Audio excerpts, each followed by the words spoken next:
So the legislative fight, the legal fight, but now it is a big political fight in this country.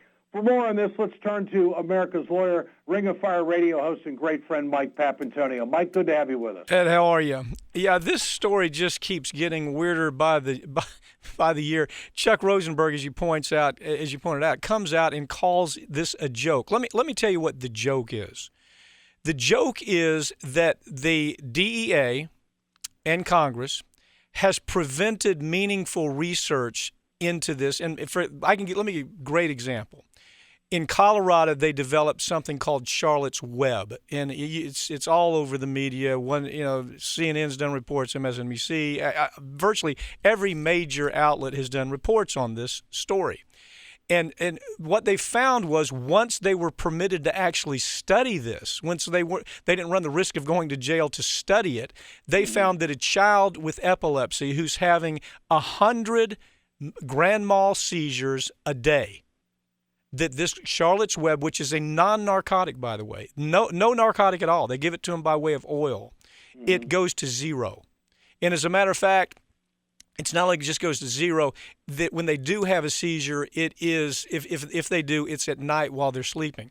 So what happened was the DEA, and the government got into this process to where they made it so difficult for people to develop things like Charlotte's Web that you put science back about 15 years to 20 years in just moving ahead on issues like this. Now, the real interesting thing is when you dug down and found out why, it was the pharmaceutical industry that didn't want competition.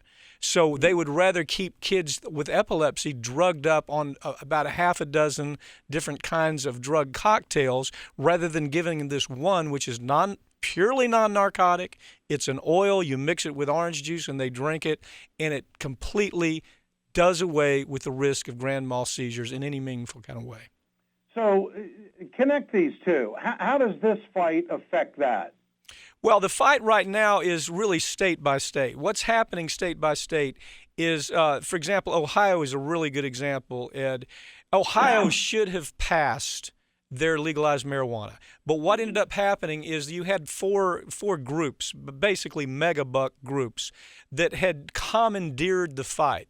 It was a grassroots fight. People understood they wanted to legalize medical marijuana for the very kind of reasons I'm talking about. They knew that it helped with dementia. They knew that it helped with MS. They knew it helped with Parkinson's disease. And it's not that it's just a neuroprotectant. You see, neuroprotectant is the reason that they're using it for concussion treatment.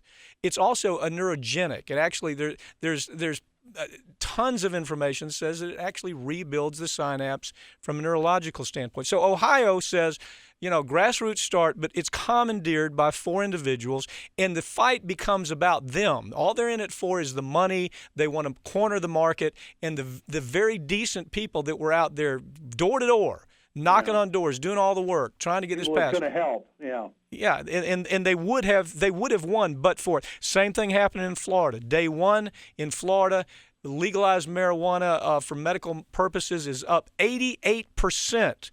In comes this self-serving character, commandeers the fight, and then on day two, it's lost. The entire you went from 88% to losing the fight. Why? Because grassroots gave up, and it was commandeered by these folks that it's all about them. It's not about anybody but them. Well, this story in recent days is that Florida has disbanded the effort to try to get it on the ballot in 2016 because they said that they couldn't get 1 million signatures. Had these people not injected themselves, do you think that could have happened? Oh, absolutely. And it was just the most pitiful story. I mean, it was a pitiful story. We were involved from the standpoint of full disclosure here. We were involved because we wanted Charlotte's Web to be made available to children. And that's all. That's the only dog we had in the fight. I wasn't interested in, I was not participant in the broader issue of legalized marijuana across the board, which is important, but we have to begin somewhere. So now you have these children that are having to go to Colorado, for God's sakes, even to get this stuff. And so, there's no guesswork here anymore. This is not, and to have Rosenberg come out and say this is a joke, you tell the parent of a child that has to watch their child go through 50 to 60 seizures a day that this is a joke? Well, Mike, why hasn't there been more emphasis on the American Medical Association and the findings that they have had in the studies that they've had? Some 79 studies dealing with over 6,000 patients. Why wouldn't that lend credibility to the advocacy of medicinal use of marijuana in the state of Florida? Ed, it would. You know what the holdup is? The federal government. It's the DEA. The DEA puts such fear in everybody's mind about this that if a person wanted to go to Florida, for example, and they wanted to market Charlotte's Web just like a pharmaceutical company would do, only they don't charge 4,000% increase. They don't do these ridiculous markups. If they wanted to do that, the first thing that would happen is they would say, well, DEA won't allow that company to do any banking in the state of Florida, so how does that company do any kind of business? The federal government is the problem here, because once the federal government does what they should do, and that is to abandon this DEA fantasy that tries to justify their exorbitant budget, tries to justify the salaries that they're paying to these DEA, not even agents. These are people, these are just bureaucrats.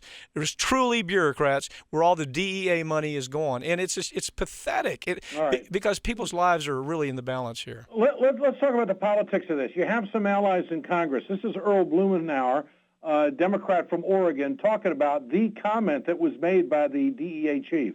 Chuck Rosenberg, the acting administrator of the Drug Enforcement Agency, recently called the notion of smoking medical marijuana a joke. What is a joke is the job Rosenberg is doing as acting DEA administrator. He's an example of the inept, misinformed zealot who has mismanaged America's failed policy of marijuana prohibition. Americans recognize it's time for a change in direction to legalize, regulate, and tax marijuana. Leadership needs to change. Rosenberg is clearly not the right fit for the DEA in this administration. So, Mike, where's the political fight in this? Political fight is trying to get this administration to call the dogs off.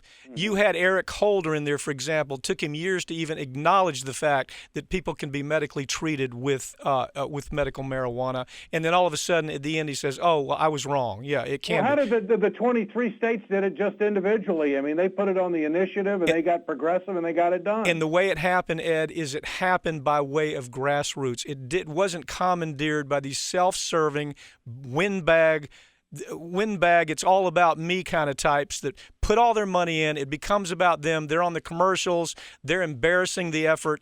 And in the end, the effort fails. At the same time, it fails during a time when alcohol kills 88,000 people a year. Pharmaceutical drugs kill 106,000 people a year. Compare that to marijuana, it's not even a blip. But the point is this, until it has to take place at the top. It has to take place from Obama himself, and he has to hire people, unlike this Chuck Rosenberg, who have moved into the 21st century and understand that the pharmaceutical industry has wrought just absolute disaster on people's lives by keeping this in the dark, where people can't even research it. Well, we've got climate deniers over on the conservative movement in this country, and we've got deniers of the use of medical marijuana to help people, because the DEA, the Drug Enforcement Administration, they basically have a position where there is no use for it at all. It's pretty archaic, and they are setting back science. Mike Papantonio, America's lawyer, Ring of Fire Radio host, a great friend. Thanks, Mike. Appreciate your time. Thank you, Ed. You bet.